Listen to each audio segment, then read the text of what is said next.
बिस्मिल्लाहिर्रहमानिर्रहीम। अस्सलाम वालेकुम सेकंड ईयर, कैसे हैं आप सब? उम्मीद करती हूँ खैरियत से होंगे। आज हम अपना नया सबक करने लगे हैं जिसका नाम है सूरह मोहम्मद। सूरह मोहम्मद के बारे में आज हम पढ़ेंगे। सबसे पहले है सूरह मोहम्मद का तारुफ लिखे भी करेंगे हम इसको। शॉर्ट क्वेश्चन है ये। सबसे पहले है सूरह मोहम्मद कुरान मजीद की 27वीं सूरत है। अब ये क्या है? ये MCQs है। ठीक है, MCQs को हमेशा की तरह मैं हाईलाइट कर रही हूँ। ये 26वें पारे में है। सूरह मोहम्मद कौन से पारे में है? 26वें पारे में। इसमें 38 आयात और 4 रुकू हैं। सूरह मोहम्मद में कितनी आयात और कितने रुकू हैं? इस तरह से। ठीक है, सूरह मोहम्मद कहाँ नाजिल हुई, कौन सी सूरत है? दोनों में से कोई सवाल आ सकता है।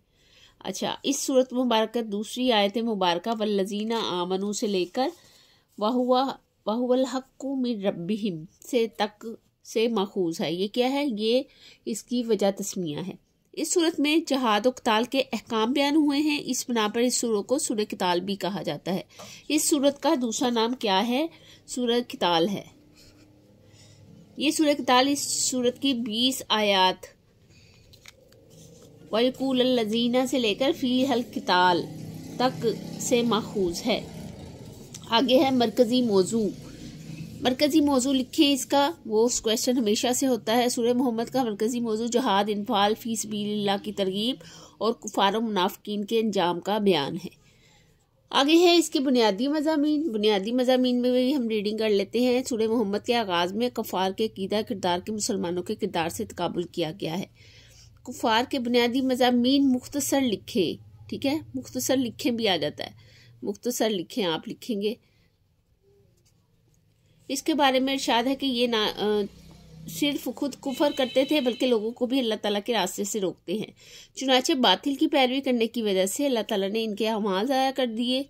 इसके मुकाबले में अहले ईमान का जिक्र करते हुए फरमाया कि अहले ईमान अल्लाह ताला और हज़रत मोहम्मद रसूलुल्लाह खातमुन नबिय्यीन सल्लल्लाहु अलैहि वसल्लम वसल्लम और आप खातमुन नबिय्यीन सल्लल्लाहु अलैहि वसल्लम पर नाजिल होने वाली किताब पर ईमान लाने के साथ साथ नेक अमाल बजा लाते हैं।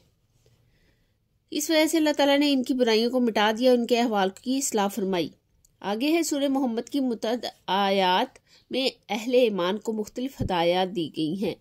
इन्फाक फी सबीलिल्लाह, इन्फाक को जहाद फी सबीलिल्लाह, अल्लाह ताला और नबी करीम खातमुन नबिय्यीन सल्लल्लाहु अलैहि वसल्लम की इताअत का हुक्म दिया गया है। मुजाहिदीन साबरीन की आजमाइश किए जाने का तज़किरा करते हुए शोहदा की फजीलत बयान की गई है। ईमान और तकवा इख्तियार करने पर अजर सवाब की बिशारत दी गई है। अहले ईमान के लिए जन्नत की नेमतें बयान करते हुए इरशाद फरमाया है कि इनके लिए ऐसी जन्नतें हैं जिनमें पानी, दूध, पाकीज़ा शराब और शहद की नहरें बहती होंगी। इन्हें वहाँ पर हर तरह के फल अता किए जाएंगे और अल्लाह ताला की तरफ से बख्शिश होगी।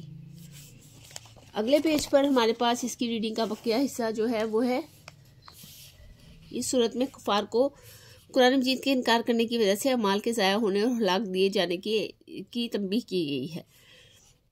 इनको कायनात में गौर व फिक्र करने की दावत दी गई है और साबका नाफरमान अक़वाम को तबाहशुदा बस्तियों को देखकर इनसे इबरत हासिल करें। फरमाया गया है कि कुफार की ज़िंदगी कुछ दिन जानवरों की तरह खाने पीने के सिवा कुछ नहीं है। अल्लाह ताला की ताईद और नुसरत से महरूम होने की वजह से इनकी अहले ईमान के मुकाबले में कोई तदबीर कारगर नहीं होगी। वो दुनिया और आखिरत में बुरे अंजाम से दोचार होंगे। हमेशा के लिए आके में रहेंगे जहाँ इन्हें खोलता हुआ पानी पिलाया जाएगा। इस सूरत में मुनाफिकीन का जिक्र करते हुए बताया गया है कि जब इन्हें दीन के किसी अमली काम का हुक्म दिया जाता है तो इनके हौसले पस्त हो जाते हैं, गोया इन पर मौत की गशी तारी हो चुकी है। हालांकि जब अल्लाह ताला की तरफ से हुक्म नाजिल हो तो इस पर अमल पैरा होने के लिए तैयार रहना चाहिए और इसी में इनकी भलाई है। आगे है मोमिनों के लिए इनाम।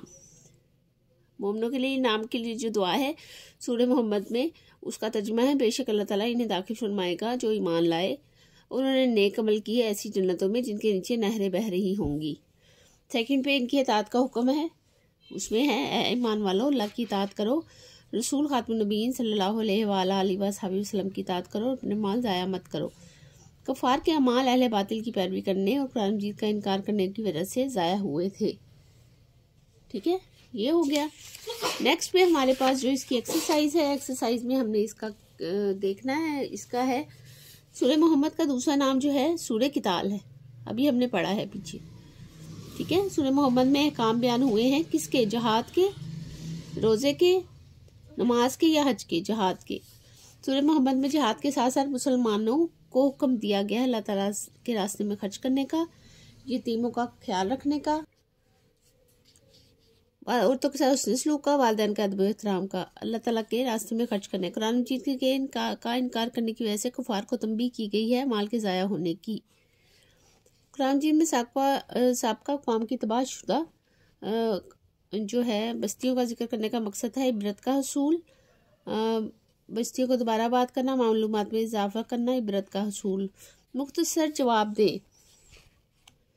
सूरह मोहम्मद का मुख्तसर तारुफ लिखें। ये मैंने शुरू में ही आपको लिखवा दिया था कि इसका तारुफ आ जाता है। ये देखें, ये यहाँ से लेकर यहाँ तक होगा, ठीक है।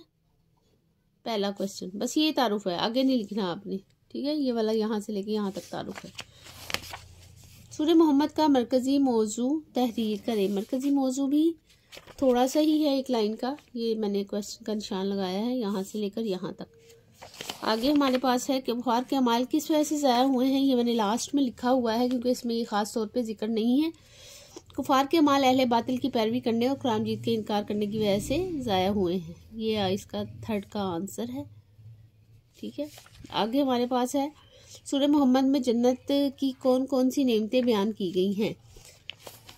इसका जो जवाब है वो यहाँ है, अहले ईमान के लिए। यहाँ से लेकर 4 का ये आंसर है, यहाँ तक इसका आंसर है, ठीक है, की तरफ से बख्शिश होगी।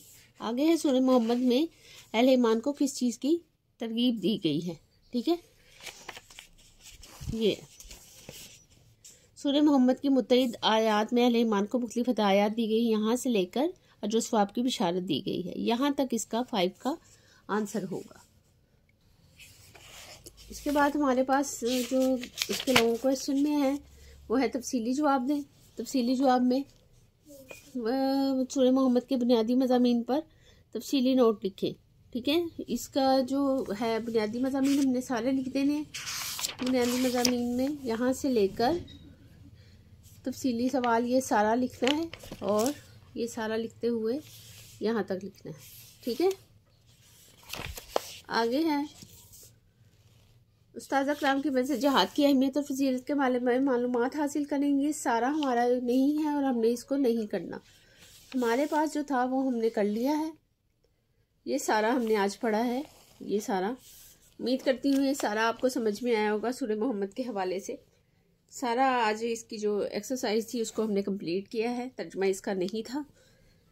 इसको अपने दोस्तों के साथ शेयर करें और इनर में से जो क्वेश्चन मैं आपको यहाँ हाईलाइट करवाती हूँ वो ज़रूर आ जाते होते हैं, आपने उसको ज़रूर करना है। मेरे चैनल को लाइक और सब्सक्राइब इसलिए ज़रूरी है कि इसमें वो मालूमात दी जाती हैं जो आपको किसी और में नहीं दी जाती। अपने दोस्तों से इसको शेयर करें। अपना बहुत सारा ख्याल रखें। अपने पेपर की अच्छे से तैयारी करें। नेक्स्ट वीडियो में नेक्स्ट लेक्चर के साथ आपकी खिदमत में फिर से हाजिर होते हैं। तब तक के लिए अल्लाह हाफिज़।